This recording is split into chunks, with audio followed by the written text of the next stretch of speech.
इस सीरीज में हम एमटीएस के प्रीवियस ईयर प्रश्नों को देख रहे हैं। तो चलिए पहला प्रश्न इसमें देखते हैं। पहला प्रश्न है हमारा कि निम्नलिखित में से कौन सा प्राणी जगत के मोलास्का संघ का उदाहरण है। तो इसमें से कौन मोलास्का संघ में आता है?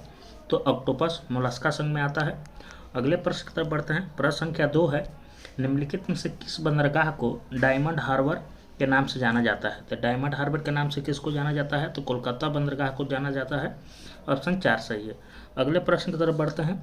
अगला प्रश्न है प्रश्न संख्या 3 है कि निम्नलिखित में से किसने ग्रीष्मकालीन ओलंपिक 2020 जो कि 2021 में खेला गया था कांस्य पदक जीता था? तो ग्रीष्म ओलंपिक 2022 जो कि 2021 में हुआ है उसमें कौन कांस्य पदक जीते हैं? तो पीवी सिंधु के द्वारा कांस्य पदक जीता गया था। अगले प्रश्न की तरफ बढ़ते हैं। अगला प्रश्न है प्रश्न संख्या 4 है, नीचे दिए गए विकल्पों में सर्वाधिक अभिक्रियाशील धातु का चयन करें। तो इसमें सर्वाधिक अभिक्रियाशील धातु कौन सी है? तो सोडियम हो जाएगा सर्वाधिक अभिक्रियाशील धातु। अगले प्रश्न की तरफ बढ़ते हैं। अगला प्रश्न है प्रश्न संख्या 5 है, भारतीय संविधान में राज्य के नीति निर्देशक सिद्धांतों के तहत निम्नलिखित में से किस अनुच्छेद में ग्राम पंचायतों के संगठन का प्रावधान है? तो किस अनुच्छेद में ग्राम पंचायत को दिया गया है? तो अनुच्छेद 40 में ग्राम पंचायत है। अगले प्रश्न की तरफ बढ़ते हैं। अगला प्रश्न है प्रश्न संख्या 6 है, आईसीसी क्रिकेट विश्व कप 2011 में इनमें से किस पशु को आधिकारिक शुभंकर बनाया गया था? तो 2011 के क्रिकेट विश्व कप में किसको शुभंकर बनाया गया था? तो हाथी को शुभंकर बनाया गया था। अगले प्रश्न की तरफ बढ़ते हैं। प्रश्न संख्या 7 देखते हैं। प्रश्न संख्या 7 है, राष्ट्रीय भारतीय शास्त्रीय नृत्य संस्थान की ओर से अभिनंदन सरोज राष्ट्रीय पुरस्कार 2021 किसे दिया गया है? तो ये दिया गया है अर्पणा सतीशन। अभिनंदन सरोज राष्ट्रीय पुरस्कार 2021 दिया गया है अर्पणा सतीशन। अगले प्रश्न की तरफ बढ़ते हैं। अगला प्रश्न है प्रश्न संख्या 8 है, दिल्ली नगर निगम संशोधन विधेयक 2022 लोकसभा में मंत्रालय द्वारा प्रस्तावित किया गया है। तो ये गृह मंत्रालय द्वारा प्रस्तावित किया गया है। दिल्ली नगर निगम संशोधन विधेयक 2022 लोकसभा में किस मंत्रालय द्वारा प्रस्तावित किया गया है? तो ये गृह मंत्रालय के द्वारा प्रस्तावित किया गया है।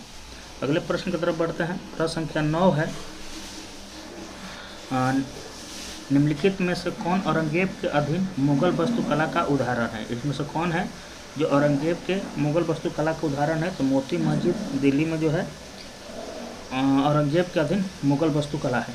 अगले प्रश्न की तरफ बढ़ते हैं। प्रश्न संख्या 10 है, आर्थिक प्रबुद्ध मंडल थिंक टैंक भारतीय अर्थव्यवस्था निगरानी केंद्र जिसको हम लोग CMIE के आंकड़ों के अनुसार निम्नलिखित में से किस राज्य में जनवरी 2022 तक सबसे अधिक बेरोजगारी दर देखी गई है? तो किस राज्य में सबसे ज़्यादा बेरोजगारी दर है? तो हरियाणा में सबसे ज़्यादा बेरोजगारी दर है। अगले प्रश्न की तरफ बढ़ते हैं।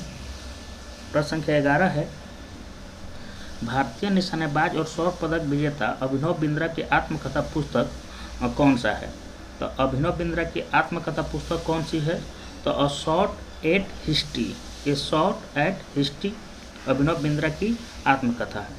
अगले प्रश्न की तरफ बढ़ते हैं। अगला प्रश्न है प्रश्न संख्या 12 है कि 1527 ईस्वी में खानवा के युद्ध में राणा सांगा को हराने के बाद निम्नलिखित में से किसने गाजी की उपाधि धारण की? तो किसके द्वारा गाजी की उपाधि धारण किया गया था? तो ये बाबर के द्वारा गाजी का उपाधि धारण किया गया था। अगले प्रश्न की तरफ बढ़ते हैं। प्रश्न संख्या 13 है, किस मौर्य शासक को यूनानियों द्वारा अमित्रघात कहा जाता था? तो किस मौर्य शासक को यूनानियों द्वारा अमित्रघात कहा जाता था? तो बिंदुसार को यूनानियों के द्वारा अमित्रघात कहा गया है। अगले प्रश्न की तरफ बढ़ते हैं। प्रश्न संख्या 14 है, 2011 की जनगणना के अनुसार भारत का सबसे अधिक जनसंख्या वाला राज्य कौन सा है? तो सबसे अधिक जनसंख्या वाला राज्य उत्तर प्रदेश हो जाएगा। अगले प्रश्न की तरफ बढ़ते हैं। प्रश्न संख्या 15 देखते हैं। प्रश्न संख्या 15 है, अप्रैल 2022 में आसनसोल यानी पश्चिम बंगाल उपचुनाव में TMC उम्मीदवार ने जीत हासिल की। तो शत्रुघ्न सिन्हा जो है TMC पार्टी से चुनाव जीते थे। अगले प्रश्न की तरफ बढ़ते हैं। प्रश्न संख्या 16 है, कौन सा प्राकृतिक यौगिक जो है पौधे के प्रकाश संश्लेषण में मदद करता है? तो कौन जो है पौधे के प्रकाश संश्लेषण में मदद करता है? तो क्लोरोफिल पौधे के प्रकाश संश्लेषण में मदद करता है।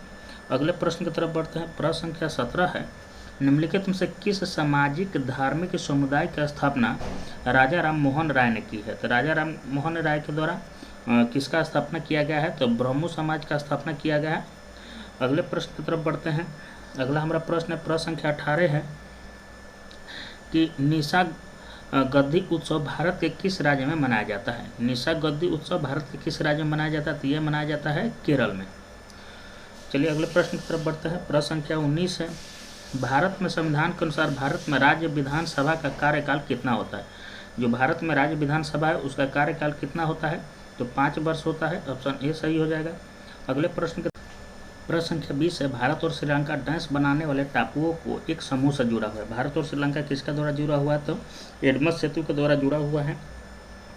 प्रश्न संख्या 21 देखते हैं। प्रश्न संख्या 21 है, निम्नलिखित में से 1913 में भारत के बाहर स्थापित एक क्रांतिकारी संगठन कौन सा था? तो भारत के बाहर कौन सा क्रांतिकारी संगठन जो 1913 में गठित किया गया था? तो गदर पार्टी था। ऑप्शन 2 सही हो जाएगा। प्रश्न संख्या 22 देखते हैं। प्रश्न संख्या 22 है, निम्नलिखित में से किसने 1956 में भारत सरकार द्वारा निजी क्षेत्र की सभी मौजूदा जीवन बीमा कंपनियों का राष्ट्रीयकरण कर स्थापित किया था? तो भारतीय जीवन बीमा निगम के द्वारा सभी का राष्ट्रीयकरण किया गया था। प्रश्न संख्या 23 है, ये मेरे वतन के लोग मूल रूप से किसके द्वारा गाया गया है? तो लता मंगेशकर के द्वारा गाया गया है। प्रश्न संख्या 24 देखते हैं। प्रश्न संख्या 24 है,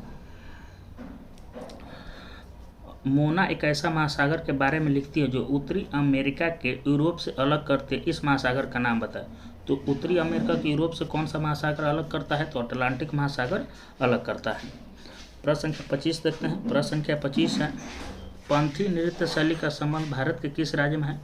तो पंथी नृत्य शैली कहाँ होता है? तो छत्तीसगढ़ में होता है। इस वीडियो में बस इतना ही। वीडियो देखने के लिए धन्यवाद। फिर मिलते हैं हम अगले वीडियो में।